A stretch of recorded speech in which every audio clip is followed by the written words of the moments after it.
Hi guys, welcome to the first episode of the weekly ArchiNews, where we discuss about the top 5 architecture related news of the week. But before we get into it, make sure you like, share this video and subscribe so that you don't miss out on future videos of this channel. So let's start. Architect and urbanist Jaquelin Taylor Robertson passes away at 87. Architect and urban designer Jaquelin Taylor Robertson, FAIA, has passed away at the age of 87. Known for his large-scale planning projects and private residences, his projects included the iconic town of Celebration, Florida. Often linked to new urbanism and new classical architecture, Jack also designed many award-winning houses in the Hamptons on the east end of Long Island. Jack joined forces with his former Yale classmate Alexander Cooper in 1988 to form their own office. The firm, Cooper Robertson, released a statement on Jack's passing, stating that over the course of his long, fruitful and rich life, Jack's accomplishments were innumerable, extraordinary and widely varied. He had a staggering breadth of life experiences and a seemingly bottomless well of talents, always setting the bar high, holding to the highest of standards, accepting nothing short of excellence, first in himself and in his partners and colleagues as well. They go on to say that Jack mentored and instilled certain values in dozens of young architects over his career, many of whom are still with Cooper Robertson and many others who are practicing elsewhere across the globe. That is perhaps his greatest gift to the profession and the culture, perhaps his greatest legacy. Herzog and Meuron's design for Chelsea FC Stadium will not move forward. Originally set to be completed by 2020, the Herzog and Meuron £500 million stadium for Chelsea Football Club will not move forward as planning permissions expired.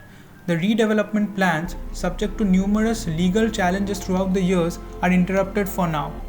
Herzog and Meuron's planning permissions for Chelsea FC's Brick Stadium proposal, granted in 2017, just expired on March 31, 2020. The renovation plans would have increased capacity from 41,000 to 60,000 supporters. The stadium, planned to be built in place of the football club's existing stadium at Stamford Bridge, would have contained around 60,000 square meters of facilities housed within its ribbed shell. Inspired by Gothic architecture and nearby Victorian-era brick terraces, the project would have featured 264 slender brick piers wrapping the entire structure. Aedas creates an immersive cultural experience in Xiangyang, China. Aedas has released images of the new Xiangyang overseas Chinese town cultural and tourism development area Joytown. Expected to be completed in 2022, the project, located in the Ecological and Cultural Tourism Department in Western Hubei, will provide citizens and visitors with a unique and culturally immersive Xiangyang experience. Combining the cultural and historical value of Xiangyang's ancient piers, the development aims to create an immersive festive space. Surrounded by residential and hospitality spaces as well as transportation networks and waterfront, the project site is divided by a major traffic artery. The northern plot will encompass courtyard offices, commercial and cultural space to be developed first, and the southern plot will hold luxury hotels, lavish clubhouses and dining space, the other upmarket facilities to be built second. The design, based on material, shape and layout, generates a particular visual result. Merging traditional and contemporary building materials and techniques, the facade produces a dramatic effect. Moreover, inspired by the silhouette of Xiangyang's traditional sloping houses, slanted frames are incorporated into the building's facade as the entrance to the retail stores, commercial displays and terraces. The abstract sloping roofs create a staggering visual effect that unifies the overall structure. Program-wise, office spaces are arranged in courtyard-style groups, each with a drop-off area to facilitate the flow of people and traffic. Surrounded by water, the development also strategically incorporates environmentally friendly practices to develop a sponge city.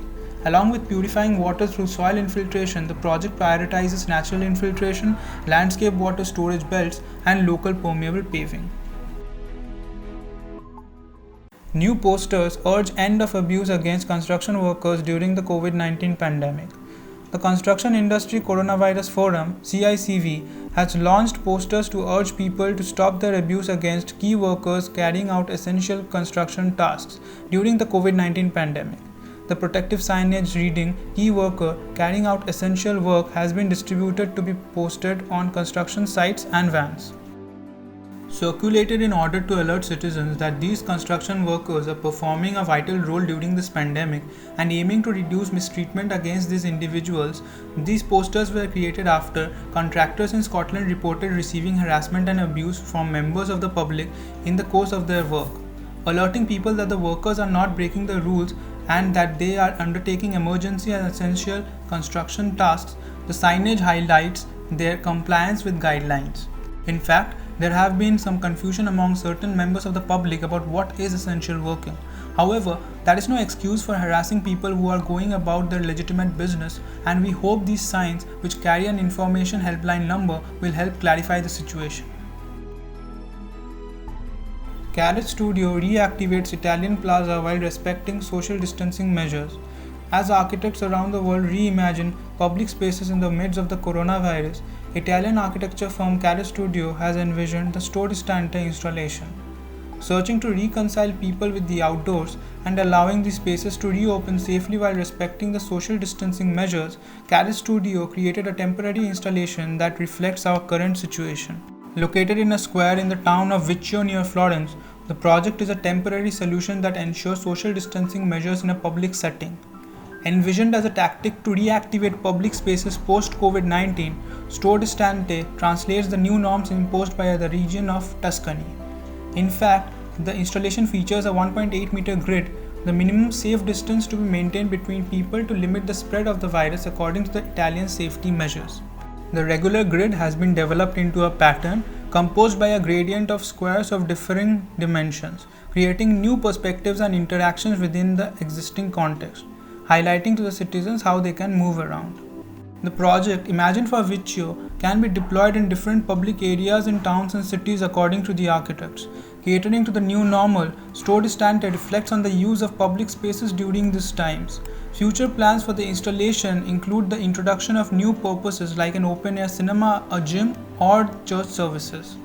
That's all we have for this edition of the weekly ArchiNews. Make sure you come back by next week for another edition of this weekly series. Thank you guys, stay safe and peace.